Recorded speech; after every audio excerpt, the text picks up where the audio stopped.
All right, so this is going to be another movie review. This one's called Made in USA 1966.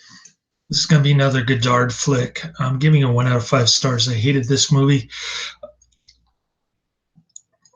and I've hated this section of my Netflix queue from the very start until now. And it's supposed to be a political thriller, but it doesn't make any sense. It's got the usual nonsensical Godardian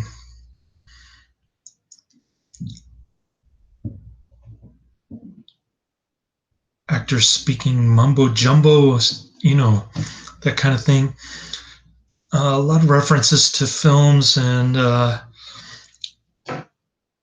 inside references to films and Godard's favorite communist heroes of various sorts. But the average moviegoer won't really know that unless they watch the bonus features on the Criterion Collection disc. It's got Karina looking really ugly and hideous. She looks like something out of a creepy monster comic book. Her face is all messed up and she's got wrinkles and turkey neck. And God knows probably bat wings also, but you can't really see it in the interview. They do interview with the László dude, her, and then they get that pointy-headed dude with the scraggly kind of Santa Claus beard. And some other guy that I've never seen. They're talking about how great Godard is, and I'm watching Room 666. Godard was the first movie director to speak, and the same usual conceit. He's calling himself an artist, so I'm watching that. It's not as bad as the Godard movies because once you get past the nonsensical Godard monologue in the beginning, you actually get to hear some reasonably intelligent directors in comparison. And the ironic thing is that on the bonus features on this disc, the movie historians or whatever they are, the pseudo intellectuals that they interview on the disc, a couple of nobodies that I've never heard of, but I did see the other guy on a different disc talk about Six in Paris. But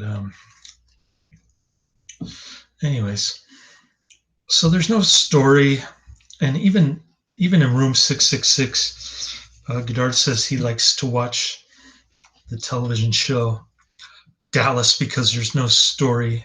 That old television show from the 80s, Dallas. I guess he watches it with French subtitles. I don't know. And so Karina is trying to solve the mystery of her boyfriend's death. The guy's name is Dick P. I think he's named after some kind of communist dude. I don't know. A lot of references to communism again in this one. And Godard even does the tape recorder voice talking to his comrades about starting a revolution or some nonsense. And then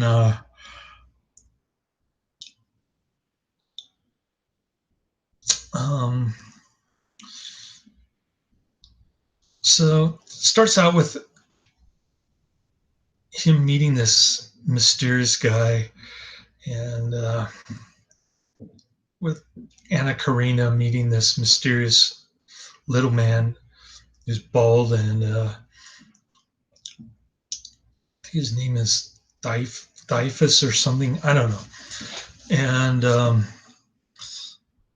so he offers to work with her. She hits him with it over the head with his shoe, and then his nephew shows up. There's a hot looking Japanese babe.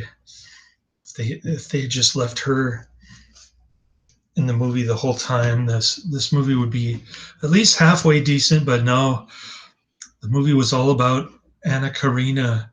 By this time, she had been 2 years separated and divorced from Godard. In hindsight, I bet you Godard is glad that he divorced her, given the way she looks 30 to 40 years later. And from smoking cigarettes and getting the wrinkly face and the turkey neck going. But yeah, she looks absolutely ghastly in her old age, man. It's, uh, it's hard to watch her. I mean, she turned from this relatively comely young French lady, I guess. I don't know. I've never really been attracted to her, but she did look like a relative Barbie doll compared to how she looks in the future. Anyways, enough about her. She's the main character in the film, unfortunately, and so she's trying to solve the mystery of her boyfriend's death. She goes to some doctor's office, and there's this cheap-looking skeleton thing in bandages. Looks really low budget, if you know what I mean. And then she bumps into the László dude, and they're like fighting with each other the whole time. I don't know what's going on. Then there's the kid from the 500 Blows is in this. I guess he's 20 something by now, and he gets shot for no apparent reason. The László dude gets shot for no apparent reason, and I can't really follow what's going on in this movie. It's just, and I don't understand why Godard is paying homage to Nicholas Ray and Samuel Fuller. I mean, he wants to imitate these two guys, but this isn't really a noir flick, as the guys in the bonus feature mentioned. It's more like a political thriller, as it's described in the little blurb on Netflix, the summary. So I'm not sure why he shouted out to those two guys. I know he likes to imitate people, and this movie is based on a book that I never heard of. Plus, he probably stole something from Big Sleep, which also didn't make sense, but at least it was enjoyable to watch. It didn't have all this weird, unintelligible English subtitles of don't really make any sense to me. I don't know. Like I said, the two movie historian dudes on the Criterion bonus features, they say that Godard's a genius, but I'm not seeing it.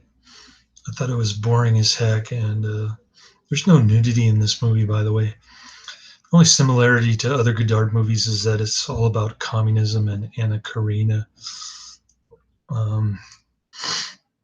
So there's that. It must have been rough for Godard having to live under de Gaulle,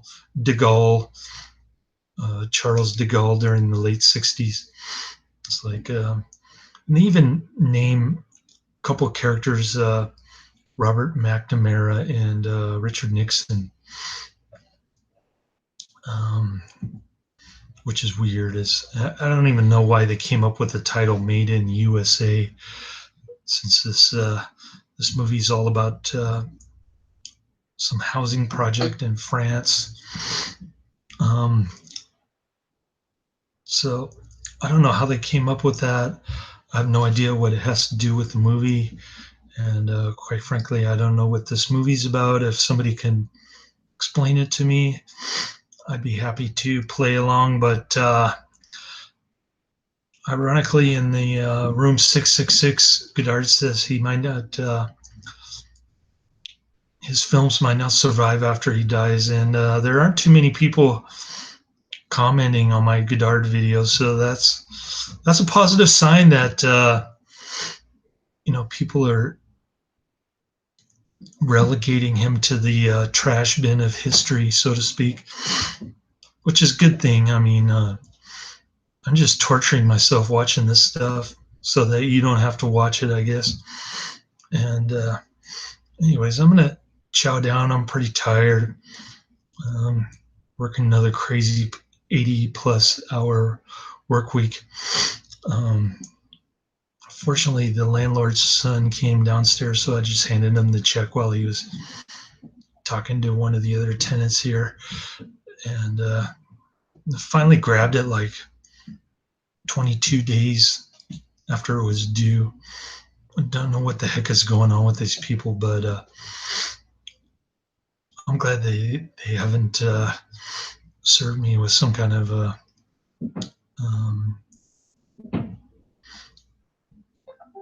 court order to move out, because that means I only have 5 days to respond, and the government office is pretty slow in terms of returning phone calls. And I'm working 3 jobs, so it's harder for me to pop by their office. But anyways,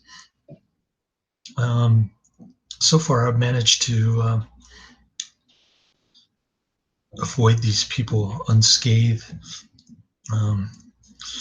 So that's kind of promising, but nothing on the dating front.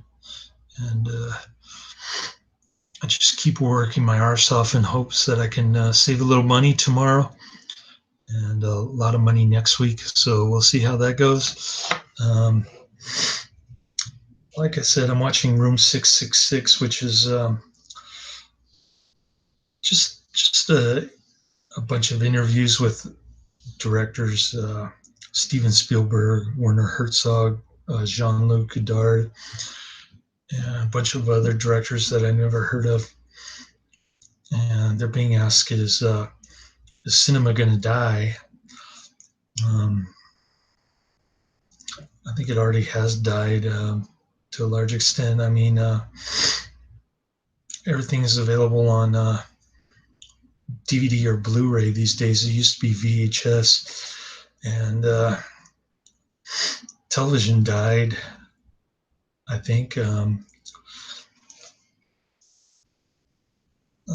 don't know about you, but I don't watch television. I just watch it on Netflix DVD if there's anything good, like Dark Shadows or The Prisoner or Doctor Who, that kind of stuff. Anyways, that's in my review. I'm just trying to get through these Godard stuff. Hopefully I can get through the Room 666.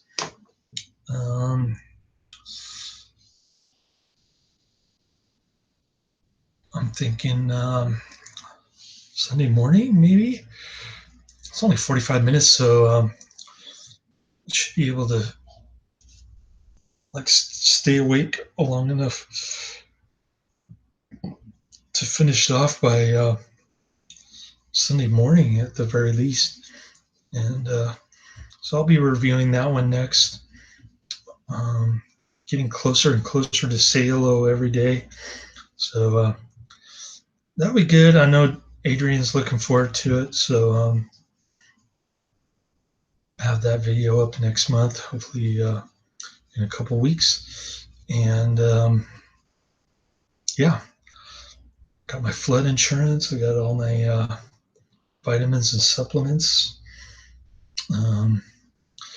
think I'm going to pay all my bills tomorrow through October 22nd or something, and then pay a month in advance, and then hopefully have a little money left over to save, so I can save a ton of money next week. So things are looking up, and I'm just going to chow down and crash out hard. Be tired as heck tomorrow working 3 jobs. So wish me luck. Laters.